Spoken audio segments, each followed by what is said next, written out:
We see a lot of new tools being introduced into our processes. Some of them are automated and some of them are driven by artificial intelligence. And the role of the designer is somehow being questioned. I think about what kind of role a human being could play alongside computers in the future, where we're asked to solve some very pragmatic problems with our design work. But on the other hand, also, we want to be able to bring in some intuitive magic and poetry into the work. We're starting to see the very first examples of automated design tools where you insert a problem and a set of variables and the computer will come up with creative suggestions to solve the problem.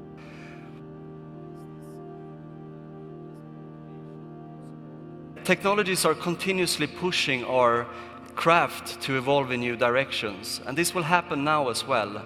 Our craft is going to take a different shape, and it's up to us a little bit to define what kind of role we're going to play in that equation. New tools for validating decisions, and this is something that is becoming a standard in the world of chess, that for every move you make, you're able to actually validate the decision and see if it was the right one in the context of the game.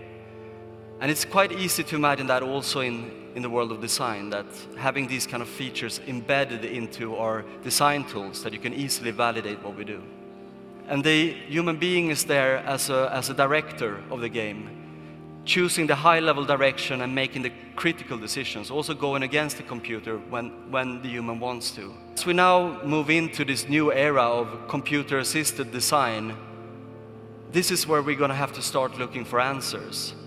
And very much like the moment where Kasparov faced Deep Blue and Deep Blue played the famous 44th move, we're going to look ahead in the coming couple of years. It might be next year or the year after that, and we're going to see the first really solid tool for automated design and artificial intelligence. And that's going to be the moment where we are realizing that we are facing a superior intellect also in the world of design. Imagine for a moment that this is you. A fellow scribe comes into the room and hands you a book. This book looks like pretty much any other Bible scripture that you've seen, but as you start to flick through the pages, you realize that it's been created in a new way. This book was created by a person called Gutenberg using the printing press. And as you flick through the pages, you realize very quickly that everything you do in your life is going to change very quickly. What I will introduce today in my presentation are 3 themes that I believe are critical to understand where our craft and our discipline is going. And the first topic I want to speak to is democratization. That the barriers to entry are starting to diminish. We're also starting to see artificial intelligence and machine learning bringing in skill augmentation into these kind of product platforms. We're also seeing a growing platform for commoditized craft. The fact that anyone can create a design artifact of high quality. People need no prior experience or design education to generate beautiful design. And I believe these types of services will continue to grow in a way that would really disrupt the way we see our value as crafts designers. The second major theme that I see today is the industrialization of digital design. This is taking us into a context where the systems that we're creating are starting to get automated. The fact that we're starting to blend generative design with user experience design, the system is becoming really the clay that we're designing with. These tools are becoming the enablers to drive automation as the outcome. As our systems are starting to get more and more automated, we have time to do other things. Rather than design teams focusing on producing assets and red lines and production design, they can focus on all of those big questions that we were discussing yesterday. Ethics, diversity, accessibility, etc. The augmentation of human creativity. Artifacts that are changing in their nature. Being able to input variables to help a machine-oriented system to drive creative solutions. So that one single state is not the only representation of something, but we will have thousands of variation built into that artifact. And this means that we will be able to create systems that can self-deploy a new variation of the same product or the same artifact in real time, potentially based on the context of the user or real-time feedback that is happening in the interaction. Through variables, we're going to be able to start asking the systems, what is the most appropriate design in this case, based on the inputs that I've given. This baseline animation of Pablo Picasso, the style images that are put into the system are affecting the visual execution of this output image in real time. Now, this is something that is now being explored in machine learning-driven art. But just imagine when we can bring these types of tools to be deployed in design for design systems and product design. It will be massive. A new dimension to how we're creating things. And one of the things that upsets me a little bit as a designer, celebrating my 20th year in design, is that all of our tools that we are working with today, they haven't really changed. The mental model for the creative process and how we generate design are still pretty much the same as what we saw 20 years ago. And I'm hoping that all of these companies that are out there presenting in the back of the house are working on things that are a little bit more radical. The reason no one is speaking about craft in this room is that it's gotten so boring and predictable. And I'm hoping that these new tools will push creativity into a new era.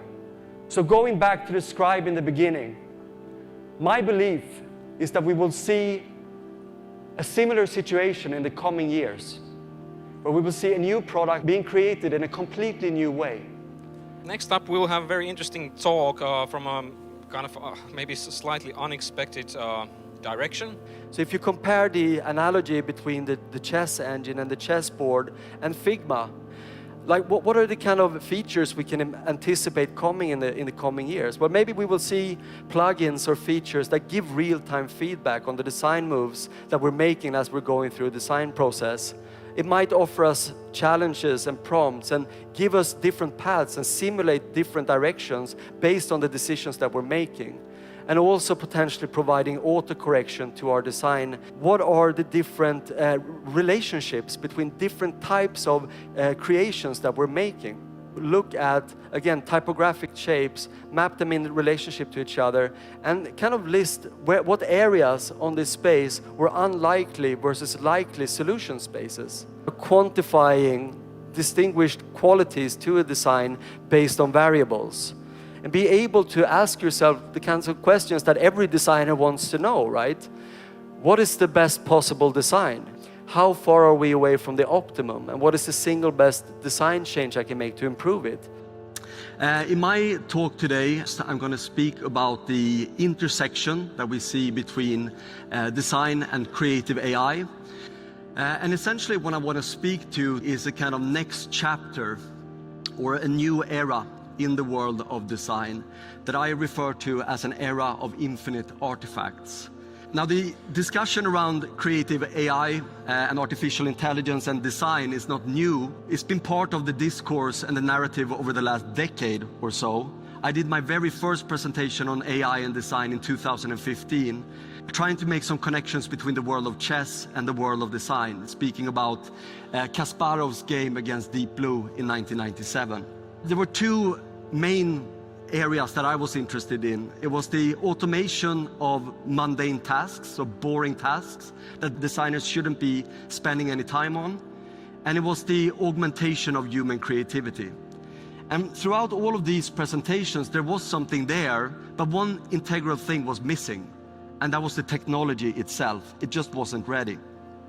But what was interesting about some of the examples that came out last summer was that this felt very different from anything I'd seen before.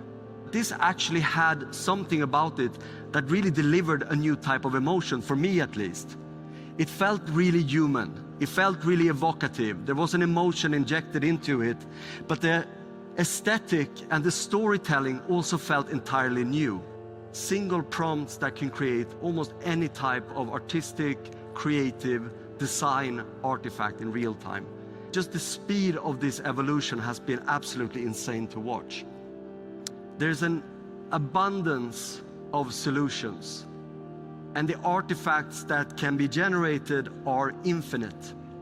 The barriers are completely gone to the creation of these things.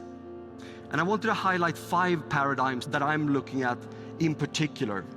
And the first paradigm is really looking at the next level AI models, right? So over the last year or so, we've seen the development and the deployment of general intelligence engines and models.